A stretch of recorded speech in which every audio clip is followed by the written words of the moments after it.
세상에 대해서 공부를 해야 돼요, 여러분. 죄송하지만 무식할수록 소박한 실전에도 잘 빠지는 거예요. 엄청 심하죠.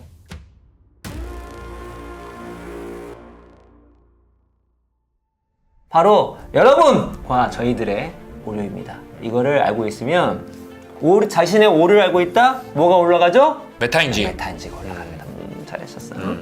첫 번째 오류, 기억력 착각이다. 이건 엄청 심각하죠. 우리가 법정에서 잘못된 판결 중에 70%가 뭐다? 목격자의 잘못된 진술이에요. 물론 거기에 의도적인 것도 요만큼 있었겠지만 대부분 뭐다? 기억력 착각에서 나온 겁니다. 이 기억력 착각은 되게 재밌는 예가 뭐냐면 30대, 20대한테 가서 5살 때 그거 기억나냐고, 너 거기 유치원 다닌 거, 너 걔랑 친구였는데 기억나냐고 이렇게 자연스럽게 유도심을 하니까 기억난다고 유치원 다닌 적 없는데 그렇죠. 거의 다 넘어와요. 네, 그 실험 보면 맞습니다. 기가 막혀 진짜. 네. 그러면서 다 없었던 얘기를 자기 머릿속에서 허구를 만들어낸 다음에 철석같이 믿기 믿고 시작해. 있는 거죠. 편집된 기억뿐만 아니라 아예 없는 기억을 철석같이 본인이 했다고 생각하는 분들이 되게 많습니다. 그리고 제가 의화대 기억력 관련해서 강의 한번 들었죠? 절대 기억력 갖다 싸우지 마라. 두 번째, 소박한 실제로. 자신이 세상을 제대로 보고 있다고 순진하게 믿는 것을 말한다. 나 이 문구 너무 좋아. 맞아요. 여러분 죄송하지만 가끔 이렇게 댓글도 보면은 이 소박한 실제를 빠지신 분이 꽤 계세요. 그냥 자신이 세상에 많은 것들을 거의 모든 걸 다 알다고 생각하는 거죠. 이 소박한 실제를 빠지신 분들이 뭐다? 메타인지가 매우 낮은 거죠. 내가 뭘 모르는지를 몰라. 근데 우리는 본능적으로 모든 걸 정규분포로 생각하게 그렇죠. 돼 있어요. 근데 복잡계 해서는 모든 게 몇 분포예요. 정규분포는 여러분 쉽게 말하면 이렇게 모자 모양이잖아요. 가운데 모든 게 쏠려 있고, 근데 몇 분포는 뭐죠? 복잡계에서 상위 앞단에 80%가 쏠려 있는 모델이에요. 근데 그거를 만약에 정규분포로 착각해 버리면은 마치 내가 합리적으로 세상을 바라본 것 같지만 완전 오답에 빠지죠. 그렇죠. 예. 완전 오답.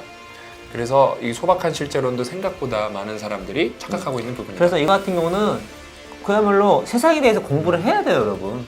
죄송하지만 무식할수록 소박한 실제로 잘 빠지는 거예요. 엄청 심하죠. 자, 그 다음에 이제 핵심 세 하나 번째, 사후 해석 편향. 이 결과를 보면 되게 뻔해 보이거든. 그러면서 어떻게 했냐? 사후 해석을 하는 거예요. 네, 그럴 줄 알았지. 그래서 이거지. 네, 그럴 줄 알았지. 그러면서 어떻게 돼? 이 기억 속으로 내가 원래 그 전에 이걸 예측했다고 생각하거나 누군가가 그렇게 했다고 생각하는 거지. 그러니까 우리가 메타인지 높여야 되는 게 우리가 결과가 벌어지기 전에 내가 내 눈으로 내 귀로 결과를 보고 듣기 전에 내가 어떠한 상태에 있는가를 알 필요가 있어요. 이것 때문에 그냥 싸움도 많이 일어나는 것 같아요. 그렇죠. 네. 그냥 뭐 너무 그냥 당연하게 말해버리니까. 생활할 짜증나지. 때 짜증나요. 네, 왜냐면 그럴 줄 알았어잖아. 어떤 네, 그럴 줄 알았어. 프로젝트 좀 끝나면 잘못되거나 아니면 뭐가 안 됐거나 그러면 뭐 떨어지고 그러면 네, 그럴 줄 나 알았어. 진짜 알았어. 그래서 우리는 사후 해석 편향에 빠질 가능성이 높기 때문에 우리가 그 일이 벌어지기 있기 전에 우리가 얼마나 무지한 상태인지를 아는 것이 뭐다? 메타인지를 높이는 거다. 자, 네 번째. 계획 오릅니다. 우리가 계획을 세울 때 어떻게 하죠? 자신의 이 계획 이행률을 매우 높게 평가하는 거예요. 뭐 계획서 많이 써보셨잖아요? 연초에 세웠던 계획 얼마나 이행하셨습니까?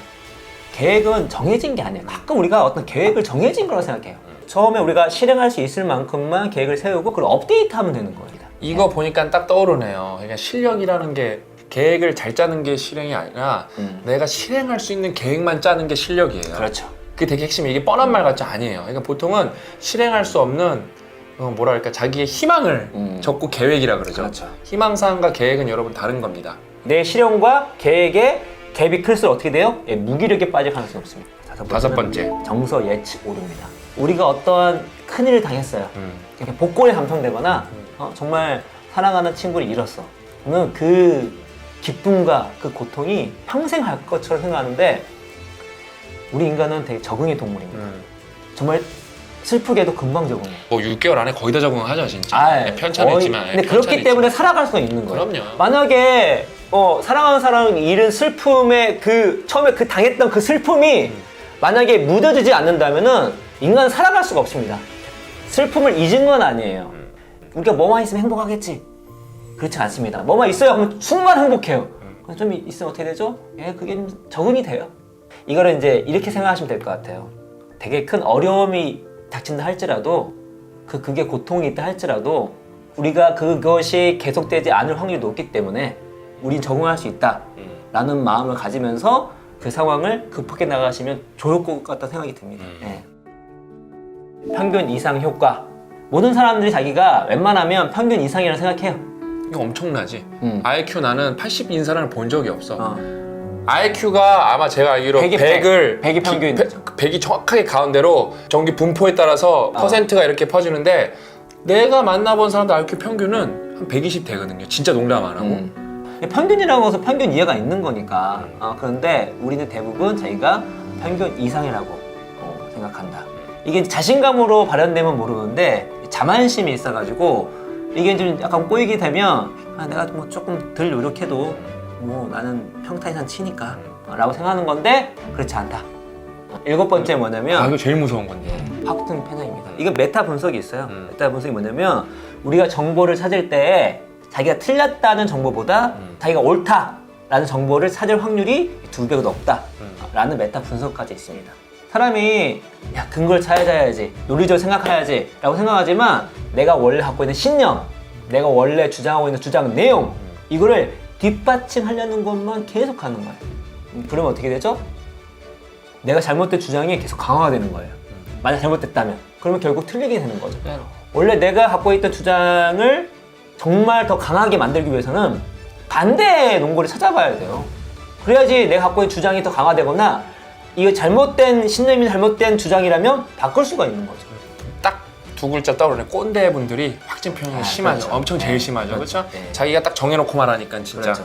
그래서 확증 편향은 많은 사람들이 그렇게 가만 놔두면 가기 때문에 우리가 의도적으로 평소에 뭐 대화할 때는 그냥 넘어간다 할지라도 중요한 글을 쓰거나 중요한 보고서를 쓰거나 중요한 토론을 하거나 사활을 건 이야기를 하거나 그럴 때에는 의도적으로 내가 갖고 있는 주장에 반대 논거가 무엇이 있는지를 찾아보는 훈련이 필요하다.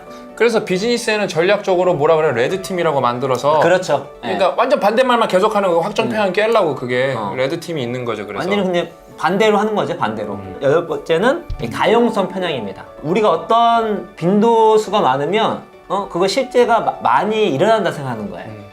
그래서 나오는 경향이 내 기여도가 높게 생각하는 것도 이 가용성 편향입니다. 가용성 편향 쩔 때가 언제냐면은 가사 그렇죠. 가사 그거 합쳐보면은 100이 기준인데 어떤 사람이 60 했을 거고 어떤 사람이 40 했을 거 아니에요.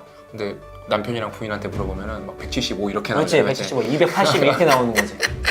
그러니까 내 기여도를 높게 측정이 되는 게 현상이 왜 벌어지냐면 빈도수가 많잖아요. 내 인지적으로. 왜냐면 다른 사람이 일하는 거 못 본 게 많이 있잖아. 그러나 내가 일하는 거는 내가 가사를 하는 건 어떻게 되죠? 내가 맨날 보고 있잖아. 그러니까 본인 생각했을 때 당연히 빈도수가 본인이 높은 거야. 어떻게 해요? 그러면 내가 기여도가 높네 라고 착각을 하게 되는 거죠. 그러니까 여러분이 인지적으로 빈도수가 높다고 해서 실제 빈도수가 높은 게 아닙니다. 그래서 중요한 게 뭐죠? 통계를 보고 다른 사람의 이야기를 들어보고 기록 남기고 그래야 기록 남기고 관찰해보고 중요한 게 조직에서 특히 회사 내 조직 내에서 그리고 가정생활 내에서 좀 상대방이 어떻게 하는지를 좀 보시고 들어보시고 그리고 통계가 있으면 통계를 살펴보세요. 그러면 이 가용성 편향에서 좀 벗어날 수가 있습니다. 마지막으로 9번째 권위자 편향입니다. 자기 생각이 있어도 권위자가 얘기하면 획 바꿔버려. 권위자가 얘기했으니까 라는 것이 있는 거죠. 근데 이게 나쁘다고는 할 수는 없어요. 왜? 어떤 권위자가 오를 확률이 높으니까. 그런데 이게 스스로 뭔가를 탐구하거나 아니면 내 신념까지도 바꾸는 경우가 많이 있습니다. 또 항상 옳은 권위자가 있는 건 아니잖아요. 그래서 이 권위자가 옳은지 안 옳은지도 잘 판단도 안 해요. 그냥 누가 어디 뭐 대학교 교수님이 말씀하시니까 뭐 옳겠거니, 뭐 어느 분야에 뭐 대표님이 말씀하시니까 옳겠거니, 진짜 그래? 정말 그래? 라는 비판적 사고를 가져야 되는데 그렇지 못한 경우가 많은 거죠. 대신 이건 인간의 오류를 말씀드렸잖아요. 100% 벗어날 수 없어요. 우리 뇌가 이렇게 생겼어요. 아씨 나는 왜 이러지? 그렇게 생각할 필요 없습니다. 모든 사람이 그러니까 그걸 먼저 받아들이고 이걸 조금 내가 줄여나가야 되겠다. 줄이려면 어떤 전략이 필요할 것인가. 여기까지 가면 메타인지가 상승이 돼서 거기에 적당한 전략이 나온 단계가 되는 것입니다.